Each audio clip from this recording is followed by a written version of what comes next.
Hello students, our today's topic is surface areas and volumes class 9. And today's question, write true or false and justify your answer in each of the following. Statement है, a cone, a hemisphere and a cylinder stand on equal bases and have the same height. The ratio of their volumes is 1:3.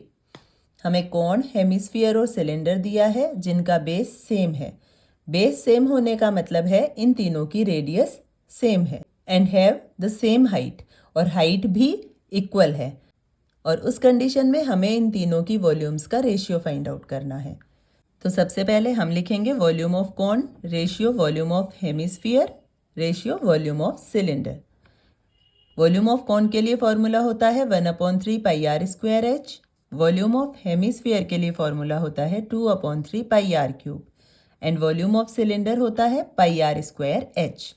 अब यहाँ क्योंकि तीनों के base equal है इसलिए तीनों में ही आर का मेजरमेंट सेम रहेगा. अब हमें फाइंड आउट करनी है एच. क्योंकि जो तीनों शेप्स हैं इनकी हाइट भी सेम है और हेमिस्फीयर में जो रेडियस होती है वही हेमिस्फीयर की हाइट होती है. इट मीन्स हाइट जो है वो रेडियस के इक्वल है. Then r equals to r and height is also equals to r. अब यहाँ हम फॉर्मूला में वैल्यूज पुट करेंगे. 1/3 पाई आर स्क्वायर, h का मेजरमेंट भी होगा r. Ratio 2/3 pi are cube ratio pi are square, h का मेजरमेंट होगा r. 1/3 pi are square multiply r करेंगे ये हो जाएगा r cube. 2/3 pi are cube and last one pi are square and r को multiply किया again r cube.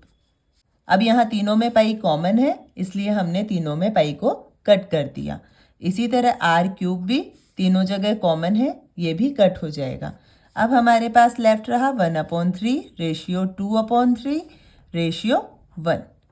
Fraction form में है इसलिए हम इन तीनों को ही 3 से मल्टीप्लाई कर देंगे. जब हम 3 से मल्टीप्लाई करेंगे तो 3 से 3 कट हो जाएगा. वॉल्यूम ऑफ कॉन के लिए यहाँ हमारे पास रहेगा only 1. Ratio volume of hemisphere में 3 से 3 कट हो गया ओनली 2. रेशियो 1/3 = 3. और हमें जो वॉल्यूम्स का रेशियो दिया हुआ है वो भी है 1:2:3. Therefore our statement is